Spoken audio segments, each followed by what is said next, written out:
አርሰናል 18ኛውን የኮሚኒቲ ሺልድ ዋንጫ አሸንፏል። ማንቸስተር ሲቲን በፍጹም የበላይነት ጨዋታውን አርሰናል 3-0 አሸንፏል። በጣም የተጠበቀ ውጤት ነው ማለት ይቻላል። በሁለቱ ቡድኖች መካከል በውድድር ዘመኑ ያለውን ልዩነት ሊያሳይ የሚችል ሚኬል አርቴታ ከቀናት በፊት ሲሰጥ የነበረውን አስተያየትም ማረጋገጫ የሚመስል ጨዋታ ተመልክተናል። ጤና ይስጥልን ክቡራትና ክቡራን እንደምን አላችሁ? አርሰናል 3-0 በማሸነፍ የውድድር ዓመቱን የመጋረጃ መግለጫ ወይም ደግሞ የውድድር ዓመቱን ማስጀመሪያ ጨዋታ በሰፊ የግብ ልዩነት በብቃት በበላይነት አጠናቋል። ስለ ጨዋታው እናነሳለን በዝርዝር አብራችሁን ቆዩ። የእናንተ የጨዋታው ኮከብ ማን ነበረ? ስለ ጨዋታው ሀሳብ አስተያየቶቻችሁን ላኩልን። ቪዲዮቻችንን ላይክ አድርጋችሁ ጀምሩ። ጨዋታው 3-0 በሆነ ውጤት ተጠናቋል።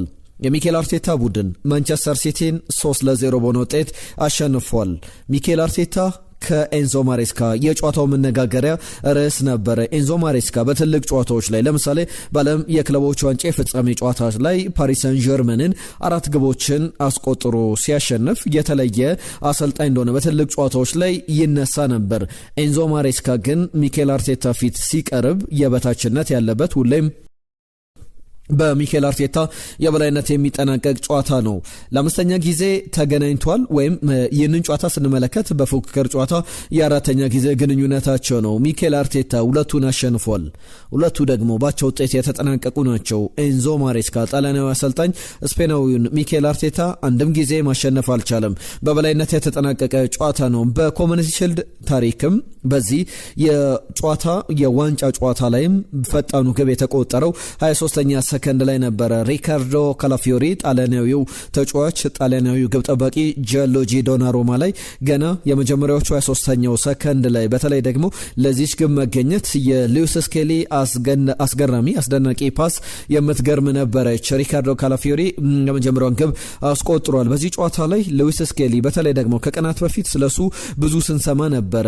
ክለቡን ለቆ ይወጣል፣ በአርሰናል ቤት ተተኪ መቶለታልና ወይም ደግሞ ብሩኖ ጉማሬዥ አለና ሉዊስ ስኬሊ በክለቡ አይቆይም የሚሉ ዘገባዎችን ስንሰማ ነበር። ነገር ግን ሉዊስ ስኬሊ በሚገርም ብቃት ጨዋታውን ጀምሮ አሲስት አድርጎ ያለውን ኳሊቲ ለአርሰናል ምን እንደሚጨምር አርሰናል ሚኬል አርቴታም በደንብ እሱን ወደ ተጠባባቂ ወንበር ከመውረዳቸው በፊት ሊያስቡበት የሚገባ ጉዳዮች እንዳሉ በዝርዝር ያሳዩ መረጃዎችን ስንመለከት ነበረ። ሉዊስ ስኬሊ እንግሊዛዊ ተጫዋች ከዓለም ዋንጫ ቢቀነስም በዚሁ ጨዋታ ላይ አሲስት አድርጎ በትልቅ ጨዋታ ላይም ራሱ ማሳየት እንደሚችል ታስታውሳላችሁ። በቻምፒየንስ ሊግ ፋይናል ላይ ከፓሪስ ሰን ዠርመን ጋር የነበረው ጨዋታ ከዛ አስቀድሞም በነበረው ከዛ ሲዝን አስቀድሞ 2024/25 የውድድር ዘመን ላይ ሳንቲያጎ በርናቦ ላይ በጥሎ ማለፍ ጨዋታ በቻምፒየንስ ሊጉ ከሪያል ማድሪድ ጋር በነበረው ጨዋታ ላይ ያንን ጨዋታ እንዴት ሲቆጣጠር እንደነበረ በተከላካይ ስፍራ ላይ ሲጫወት በቻምፒየንስ ሊግ ፋይናል ላይ ደግሞ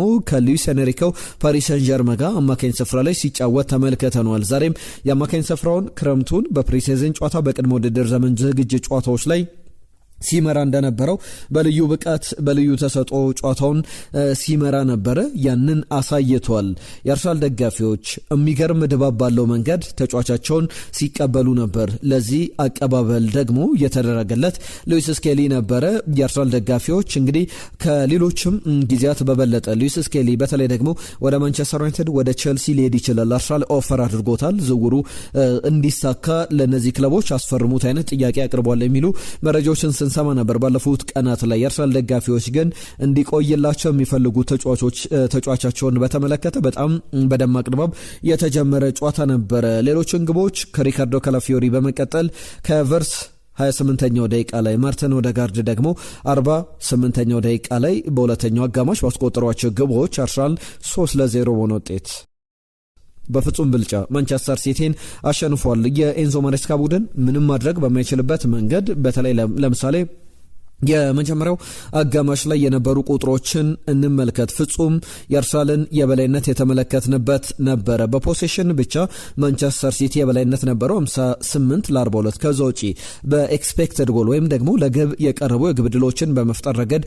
አርሰናል የተሻለ ነበር። በቁጥሮች 0.93 ወይም ደግሞ ማንቸስተር ሲቲ 0.33 በጣም ፍጹም ብልጫ ነበረው። ሾት ኦን ታርጌቶችን ብንመለከት 6-5 ነበሩ። አርሰናል የበላይነት የነበረው ሾቶችን ቢግ ቻንስ ክሬትድ ወይም ደግሞ ለግብ የቀረቡ እድሎችን ስንመለከት 2-1 ነበሩ። የመጀመሪያው አጋማሽ ቁጥር ብቻ ነው።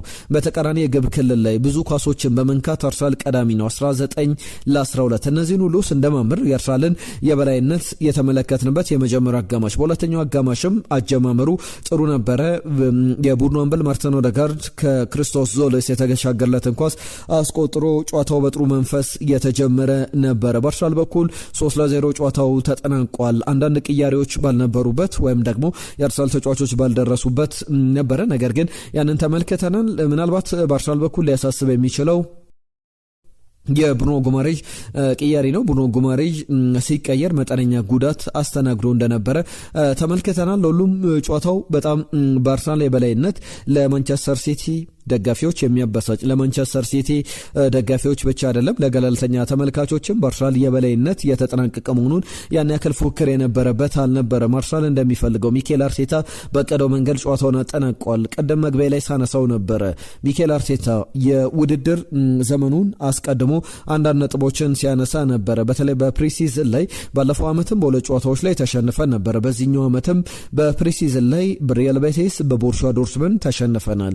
እንደ ባለፈው ዓመት ዝግጅታችን ወይም ደግሞ ጅማሯችን የቅድመ ውድድር ዘመን ዝግጅት ቀዝቀዝ ያለ ቢመስልም በውድድር ላይ አጠቃላይ የተሻለ ስኬቶች ነበሩት አርሰናል። ያንንም ዘንድሮ እናስቀጥላለን አጀማመራችን ጥሩ ነበር ሲል ነበርና ለኮቬንትሪ ሲቲ ጨዋታ በሚገባው የተዘጋጀ ቡድን እንዳለው ሚኬል አርቴታ አሳይቷል። ዴክላን ራይስን ቀይሮ ነበር የወጣው ብሩኖ ጉማሬዥ የመጀመሪያው 45 መጠናቀቂያ ወይም 46ኛው ደቂቃ ላይ እንዳጠቃላይ አርሰናል 3-0 በሆነ ውጤት ጨዋታውን አሸንፏል። እንዳጠቃላይ የሚነሱ ነጥቦች አሉ። እያንዳንዱ በእናንተ በኩል ግምገማ የምታደርጉባቸውን የተመለከታችኋቸውን ነገሮች ልታነሱልን ትችላላችሁ።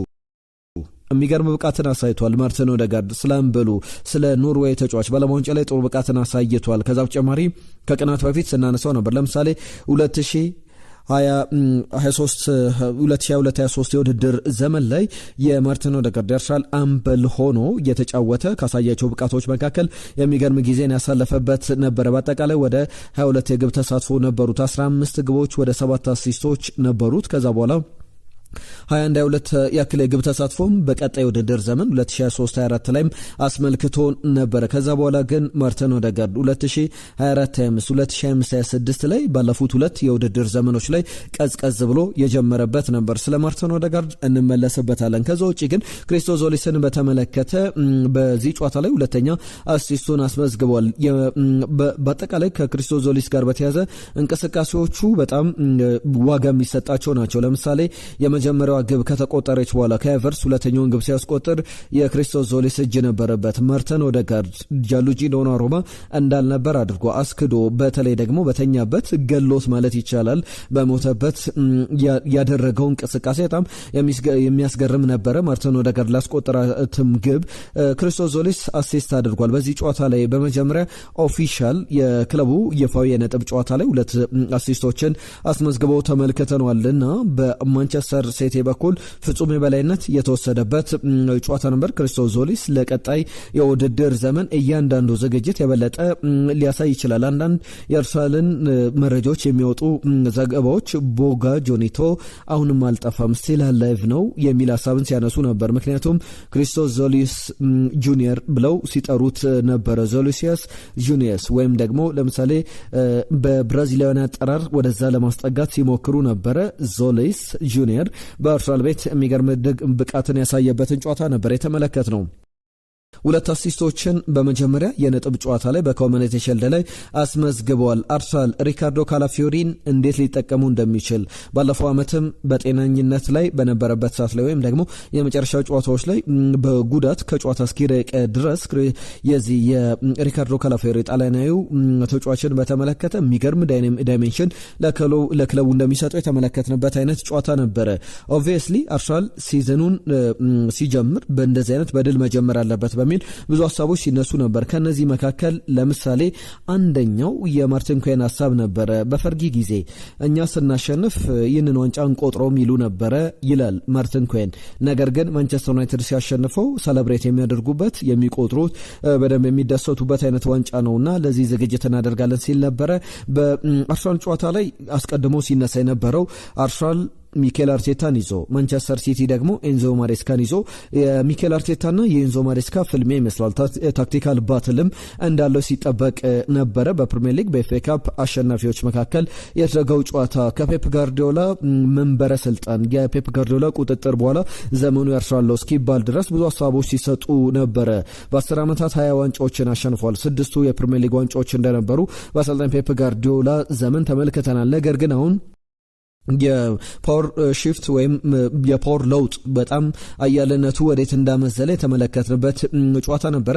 የተመለከት ነው። እናንተን ሀሳቦች እየተቀበልን እንቆያለን። ነገር ግን በጣም ኢንፍሉዌንስ ሊደረጉ የሚችሉ ነገሮች ስለሚኖሩ የበለጠ ትኩረታችሁን እዚህ ላይ አድርጋችሁ ልታነሱልን የምትችሏቸውን ሀሳቦች አካፍሉን። በመጀመሪያው አጋማሽ የነበሩ ቁጥሮችን ተመልክተናል። ሲቲ ኳስ ሲይዝ የበለጠ የተሻለ ይመስል ነበር። ነገር ግን አርሰናል ኳስ ሳይዝም ምን ማድረግ እንደሚፈልግ ምን ማድረግ እንደሚችልም በማንቸስተር ሲቲ ጨዋታ ላይ ተመልክተናል። ሚስተር ማንቸስተር ሲቲ ልንለው እንችላለን። የማንቸስተር ሲቲ አለቃው ከቨርስ ባለፉት ጨዋታዎች ላይ በአርሰናል ቤት ባደረጋቸው እንደ አጠቃላይ እንቅስቃሴዎች በነበረበትም የማንቸስተር ሲቲ አጠቃላይ ግጥሚያዎችም ከማንቸስተር ሲቲ በተቃራኒ በተጫወተባቸው ጨዋታዎች ላይ ከቨርስ 7 ግብ ተሳትፎ አለው። 4 ግቦች 3 አሲስቶች። ይህንንም ጨዋታ ላይ የበለጠ ጥሩ የተንቀሳቀሰበት ነበር። ቀደም እንዳልኩት ነው ሪካርዶ ካላፊዮሪ መጋረጃውን መግለጫ ጨዋታ በተባለው ላይ መጋረጃ መግለጽ የሚችል ግብን አስቆጥሯል። በአርሰናል 23ኛው ሰከንድ ላይ ያሳየው እንቅስቃሴ በጣም የሚወደድለት አይነት ነበረ። እንደ አጥቂ በተለይ ባለፈው ዓመት በጥሩ ጤንነት ላይ በነበረባቸው ጊዜያት ላይ የሚገኝባቸው ፖዚሽኖች የበለጠ ትኩረትን የሚስቡ ናቸው፣ ለተከላካዮች በጣም ፈታኝ ናቸው ብለን ስናነሳ እንደነበረ እናስታውሳለንና ሪካርዶ ካላፊዮሪ በኮሚኒቲ ሺልድ ታሪክ ፈጣኗን ግብ ማስቆጠር ችሏል። በእርግጥ በመጀመሪያው ሰከንዶች ላይ ወይም የመጀመሪያው ደቂቃ ላይ ከተቆጠሩ ግቦች መካከል ቦቢ ኦውን ለማንቸስተር ሲቲ ከዌስት ብሮም ጋር በተደረገው የ1968ቱ የኮሚኒቲ ሺልድ ጨዋታ ላይ ግብ አስቆጥሮ እንደነበረ እናስታውሳለን። በዚህ ጨዋታ ላይ ሚኬል አርቴታ አሁንም ስትራግል የሚያደርግ እንቅስቃሴዎች እንዳሉ በቡድኑ ላይ የበለጠ ውጤት ለማምጣት ጥንቃቄዎችን መውሰድ እንዳለባቸው የሚያሳዩ አስተያየቶችን ሲሰጥ ተመልክተናል። ስለ ማርቲን ኦዴጋርድ ደግሞ እናንሳ። የአርሰናል 18ኛ የኮሚኒቲ ሺልድ ዋንጫ ሲገኝ የጨዋታው ኮከብ ነበር ማለት ይቻላል። ለእናንተ የጨዋታው ኮከብ ማን ነበረ? ማርቲን ኦዴጋርድ የቡድኑ አምበል። ከሱ ብዙ እንደሚጠበቅ ትናንትናም ከትናንትና በስቲያም በሰራናቸው ቪዲዮዎች ላይ ስናነሳ ነበር። 1 ግብ አስቆጥሯል። በዚሁ ጨዋታ ላይ 2 ለግብ የሆኑ ኳሶችን ክሬት አድርጓል። ከዛ በተጨማሪም በፓስ ደረጃ 95% ያቀበላቸው ኳሶች ስኬታማ ነበሩ። 74 ኳሶችን ነክቷል። በአጠቃላይ 3-3 ወይም ደግሞ ሰክሰስፉል ዲዋሎቹ ድሪብሎቹንም ስንመለከት በጣም ስኬታማ ነበሩ። ኳሶችን 9 ጊዜ ነጥቋል። 5 ጊዜ የጋራ ኳሶችን ማሸነፍ ችሏል። በሶፋ ስኮር ሬቲንግ መሰረት ማርቲን ኦዴጋርድ በጨዋታው ላይ 8.5 አግኝቷልና አርሰናል በማንቸስተር ሲቲ በኮሚኒቲ ሺልድ ሰፊውን የዚህ ቢገስት የሚባለው ማርጂን ያስመዘገበበት ጨዋታ ነበር። ያ ማለት 2014 ሁለቱ ቡድኖች ባደረጉ ጨዋታ ላይ 3-0 አሸንፎ ነበር አርሰናል። ከዛ በኋላ በነበሩ ጨዋታዎች ላይ በሙሉ በኮሚኒቲ ሺልድ የሁለት ቡድኖች ልዩነት በዚህን ያክል አልሰፋም ነበር። አርሰናል ግን የኮሚኒቲ ሺልድ ጨዋታ ላይ ያስመለከተን 3-0 ድል ከዚህ በፊት 2014 ላይ ካስመዘገበው የ3-0 ድል በኋላ የተመዘገበ እንደሆነ ማንሳት ይቻላል። እንደ አጠቃላይ ማርቲን ኦዴጋርድ ነው የእናንተ ምርጡ ወይስ ደግሞ ክሪስቶስ ዞሊስ? እንደ አዲስ ፈራሚዎች ብሩኖ ጉማሬጅ መጠነኛ ጉዳት አስተናግዶ ከሜዳ ይወጣ ይመስላል። በሌሎች የመረጃ ሰዓቶቻችን ላይ የተጫዋቹን ጉዳት ተመለከተ ምን ያክል ከሜዳ ሊያርቅ ይችላል የሚለውን በስፋት እንመለከታለን። እናንተ ግን እንዴት ተመለከታችሁት? ጨዋታውን በተመለከተ የ3ኛው ደቂቃ ላይ የተቆጠረ ግብ የአርሰናልን የበላይነት በፍጹም የተመለከትንበት መርሃ ግብር እንደነበረ ተመልክተናል። በዚህ በኮሚኒቲ ሺልድም ጨዋታ ላይ ሁለተኛው ፈጣኑ ሰዓት በሰከንድ ሳይሆን ስንመዘግበው አስቀድሞ ባስመዘገበው ወይም ደግሞ ቦቢ ኦውን ከዚህ በፊት በመጀመሪያው ደቂቃ ላይ ለማንቸስተር ሲቲ ከዌስት ብሮም ጋር በነበረው 1968 በጎርጎሮሳውያን መቆጣጠር ጨዋታ ላይ ግብ አስቆጥሮ እንደነበረ እናስታውሳለን። ለሁሉም የማንቸስተር ሲቲ እና አርሰናል ጨዋታ እንዴት ተመለከታችሁት? ማን መሸጥ አለበት? በአሰላለፍ ደረጃ ለምሳሌ በአርሰናል ቤት የተመለከትናቸው ለውጦች ነበሩ ከባለፈው። በእርግጥ በአራት ተከላካይ ቦታ ላይ ፒየሮ ኢንካፔ ብቻ ነው ወደ ተጠባባቂ ወንበር የወረደው። ሪካርዶ ካላፊዮሪ፣ ገብርኤል ማጋሌሽ፣ ክርስቲያን ሞስኬራ፣ ቤን ዋይት ተከላካይ ነበሩ። ብሩኖ ጉማሬሽ፣ ሉዊስ ስኬሊ እንዲሁም ደግሞ ማርቲን ኦዴጋርድ አማካይ ላይ ኖኒ ማዱዌኬ ከቨርስ ነው። የክሪስቶስ ዞሊስን ፍርሚያ ከተመለከተም በኋላ የመጀመሪያው የነጥብ ጨዋታውን ያደረገበት ነበር። በአንጻሩ በሆርሊንግ ብራውት ሃላንድ፣ ጀርሚ ዶኩ፣ ፊል ፎደን፣ አንቶኒዮ ሶሜኒዮ የሚመራው የሲቲ የአጥቂ ስፍራ ብዙ ሊቀሩት እንደሚችሉ በተለይ ደግሞ መከላከል ላይ ሊጨምራቸው የሚችሉ ነገሮች እንዳሉ የሚያሳስቡ ጉዳዮችን ስንመለከት ነበር። ለሁሉም ጨዋታው በዚህ መንገድ ተጠናቋል። የእናንተን ሀሳቦች እናስተናግዳለን። ነገ በማለዳው አዳዲስ ጉዳዮችን ከአርሰናል ዝውውሮች ጋር ከአርሰናል ዜናዎች ጋር በተያዘ የምናነሳቸው ጉዳዮች ይኖራሉ። 18ኛው ኮሚኒቲ ሺልድ ጨዋታ ለአርሰናል ገቢ ተደርጓል። የበላይነትንም ያሳየበት ጨዋታ ሚኬል አርቴታን በቀጣይ ደግሞ የበለጠ በዝውውሮች ላይ ጥቂት 2-1 ዝውውሮችን ማጠናቀቅ የሚችል ከሆነ እንዳጠቃላይ የውድድር ዘመኑ መልኩን ይቀይራል። እንዳጠቃላይ የአርሰናልን የበላይነት ለሚቀጥሉት ዓመታት ልናይ እንመለከታለን። ማንቸስተር ሲቲ እንደሆነ ዛሬ ተመልክተናል። ወይም እንደ ወትሮ ያለ የፔፕ ጋርዲዮላው ማንቸስተር ሲቲ አይደለም። አርሰናልን ሊከተል የሚችለው ቸልሲ ነው። በቸልሲ በኩልም ባለፉት ቀናት የተፈጠሩ እንቅስቃሴዎች አሉ። ያንም በአሳማኝ ደረጃ ይጠቀሳሉ። ሌላው ጥያቄ ነው የማንቸስተር ዩናይትድ አሰልጣኝ ለውጥ አለ። ቶትናምን ማንሳት ይቻላል። እነዚህ ሁሉ ብዙ ለውጦች ያሉባቸው ክለቦች እንደሆኑ ይታወቃል። የአርሰናልን ጉዳዮች ግን በዚህ ያጠናቀናል። ነገ በአዳዲስ ጉዳዮች እንመለሳለን። መልእክቶቻችሁን ላኩልን። ከጨዋታው ጋር በተያዘ እንዴት ጠበቃችሁት? እንዴትስ የነበረ መርሃ ግብር ነው? ለሁሉም ለሰጣችሁን ጊዜ ለአብሮነታችሁ በሙሉ ከልብ እናመሰግናለን። ጤና ይስጥልን ብለናል። ክብሯትና ክብሯን ለአርሰናል ደጋፊዎች ደግሞ እንኳን ደስ አላችሁ። ሲዝኑን በድል ጀምራችኋል ማለት እንወዳለን። ጤና ይስጥልን።